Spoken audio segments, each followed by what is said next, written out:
দেশে এসেই তারেক রহমান বিরাট ভুল করলেন, ভুল বক্তব্য দিলেন, যে বক্তব্যে আমরা একমত নই এবং আমরা এর প্রতিবাদ জানাতে বাধ্য। দর্শক, আমাদের সবার নৈতিক দায়িত্ব তারেক রহমান যা ঘটিয়েছেন তার প্রতিবাদ জানানো। তারেক রহমান দেশে এসেছেন, এজন্যে বিএনপির সাথে আমরাও খুশি। বিশেষ করে ব্যক্তি তারেক রহমান রাজনৈতিক নেতার ঊর্ধ্বে, তার যে ইমোশন, এর প্রতি বরাবরের মতোই আমাদের শ্রদ্ধা। কিন্তু বাংলাদেশের রাজনীতির যে 5 আগস্ট পরবর্তী পরিবর্তন, এই পরিবর্তনের বিরুদ্ধে কার্যত তিনি অবস্থান নিয়েছেন। তিনি এই পরিবর্তনের সাথে একমত নন। তিনি উল্টো পথে হাঁটছেন।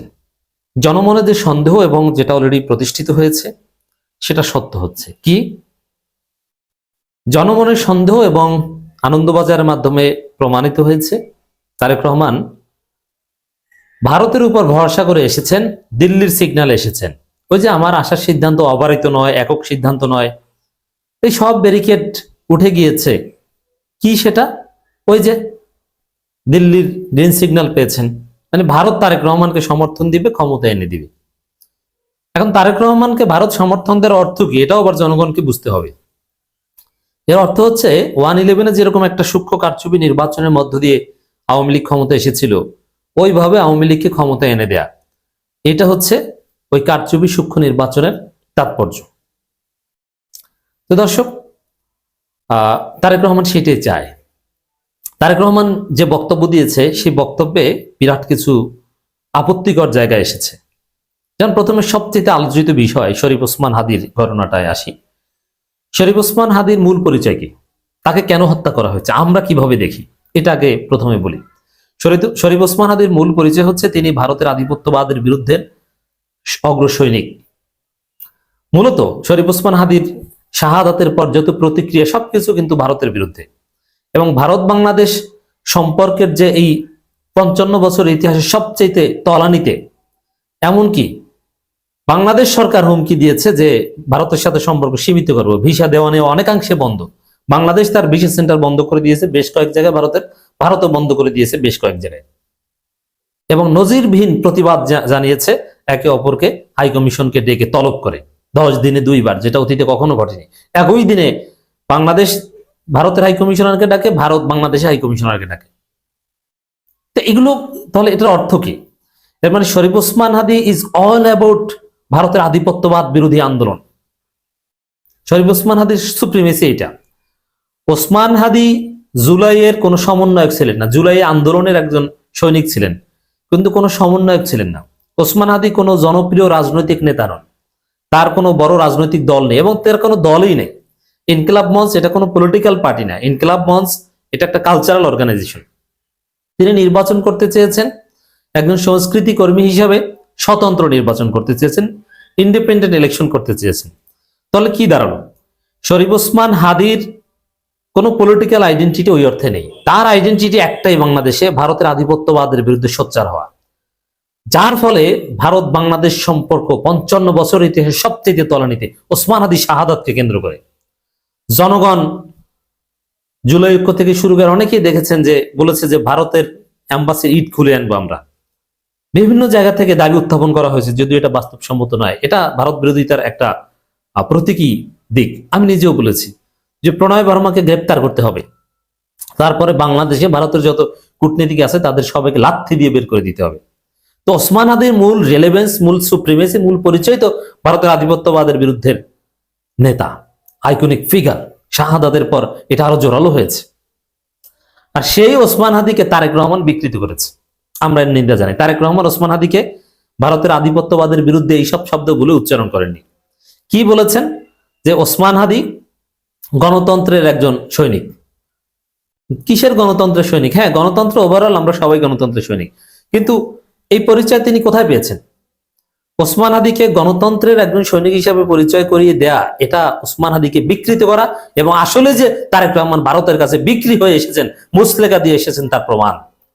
আর যদি এরকম মুসলেকা দেওয়ার ঘটনা না ঘটতো, তাহলে ওসমান হাদিকে তারেক রহমান ভারতের আধিপত্যবাদের বিরুদ্ধে অগ্রসৈনিক হিসাবে চিহ্নিত করতেন, যেটা জামায়াত ইসলামী করেছে, যেটা এনসিপি করছে, যেটা চরমোনাই করছে। তাহলে তারেক রহমানের আসল ভেজাল জল্পনা কল্পনার অবসান হয়েছে। বুঝতে পারছেন যে ভারতের বিরুদ্ধে কিছু বলতে পারবে না। শুধু কি এইটা? আপনি টোটাল বক্তব্য from the beginning to end শুনেন। তারেক রহমান হাসিনাকে ধরে এনে ফাঁসি দিবে, বা ফেসিস্ট হাসিনা, স্বৈরাচার আওয়ামী লীগ, এই ফেসিস্টদের রাজনীতি করার কোনো অধিকার থাকবে না, এরকম কোনো কথা বলেছে? মানে যে ফেসিবাদের কারণে তারেক রহমান এতদিন নির্বাসিত ছিলেন, সেই ফেসিবাদের বিরুদ্ধে, গণহত্যাকারী ডাইনি হাসিনার বিরুদ্ধে এবং গণহত্যাকারীদের আশ্রয়দাতা ভারতের বিরুদ্ধে তারেক রহমান কোনো বক্তব্য দিয়েছে? আছে? দেখাতে পারবেন? দেখান তাহলে। এটা বলেছে? বলে নাই। হাসিনার ফাঁসির রায়ের দিনে কিছু বলে নাই, তার এখন দেশে এসে। তাহলে এটা দ্বারা স্পষ্ট বোঝা যায় যে তারেক রহমানের মধ্যে ভেজাল আছে। মানে আসলেই ভারতের কাছে মুসলেকা দিয়ে এসেছেন। এরপরে যে জুলাইয়ের কারণে খালেদা জিয়া মোটামুটি চিকিৎসা নিতে পেরেছেন, লন্ডন যেতে পেরেছেন একবার, যে জুলাই বিপ্লবের কারণে তারেক রহমান বাংলাদেশে আসতে পেরেছে, তারেক রহমান বাংলাদেশে আসতে পেরেছে, এটা তো বিএনপি কিংবা তারেক রহমানের কোনো অ্যাচিভমেন্ট না। তারা তো আর আসার পরিস্থিতি তৈরি করতে পারেনি। ছাত্র জনতার জুলাই বিপ্লবের মাধ্যমে এটা ঘটেছে। আরে জুলাই বিপ্লবকে কিভাবে উপস্থাপন করেছে তারেক রহমান একটু দেখেন। এটা একটা আন্দোলন, জুলাই আন্দোলন বলেছে। জুলাই কি বিপ্লব বা মহান কিছু এরকম আলাদাভাবে বা জুলাই নিয়ে তেমন কিছু বলেন নাই, অল্প একটু সময় বলেছেন, তাও হচ্ছে জাস্ট একটা আন্দোলন। এর মানে 90-এর আন্দোলন এবং তুলনা করেছেন 90-এর আন্দোলন, 75-এর পর সেই বিপ্লব ও সংহতি দিবস যেটাকে আমরা পালন করি 7 নভেম্বর, আরো 10টা আন্দোলনের মধ্যে একটা আন্দোলন। তাহলে এটা দ্বারা স্পষ্টতে বোঝা যায় যে তারেক রহমানের দৃষ্টিভঙ্গি কি। তারেক রহমানের দৃষ্টিভঙ্গি আমাদের জুলাইয়ের পক্ষে না, ভারতের বিরুদ্ধে না, এবং গণকবর ভিজিটে যাবেন এরকম কোনো প্ল্যান আছে তাও নাই। আওয়ামী লীগ বিরুদ্ধে না, ভারপ্রাপ্ত আওয়ামী লীগ, ভারপ্রাপ্ত শেখ হাসিনা, তারেক রহমান, ভারপ্রাপ্ত আওয়ামী লীগ, বিএনপি, এটাই তো আমরা দেখতে পাচ্ছি। তাহলে কেন এই প্রশ্নগুলো অ্যাড্রেস করলেন না তারেক রহমান? এর উত্তর বিএনপি দিতে পারবে? কোশ্চিন কালও দিতে পারবে না। এই জন্যই তারেক রহমানকে জাতি গ্রহণ করবে না। কারণ বাংলাদেশের জনগণ যে ভারতের আধিপত্যবাদের বিরুদ্ধে সোচ্চার হতে পারবে, জিয়াউর রহমানের মতো, তাকে ভোট দেবে আগামী নির্বাচনে। বাংলাদেশের জনগণ তাকেই বেছে নেবেন যিনি ওসমান হাদির সুপ্রিমেসি সঠিক জায়গায় ধরতে পারবেন। এটা ওসমান হাদির প্রতি জনগণের আবেগ দেখে প্রমাণিত হয়েছে।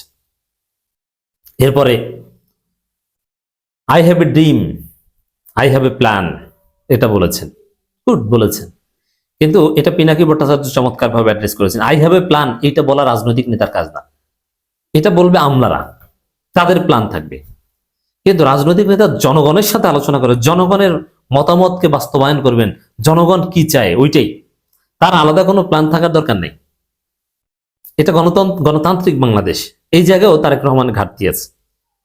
তা আমরা এই জুলাইকে ছোট করা, ওসমান হাদির সঠিক মূল্যায়ন না করা, আর বিএনপির লোকজন তো ওসমান হাদিকে গালাগালি করে, তাদের বিরুদ্ধে তারেক রহমান কিচ্ছু বলবে না, আমরা এর প্রতিবাদ জানালাম।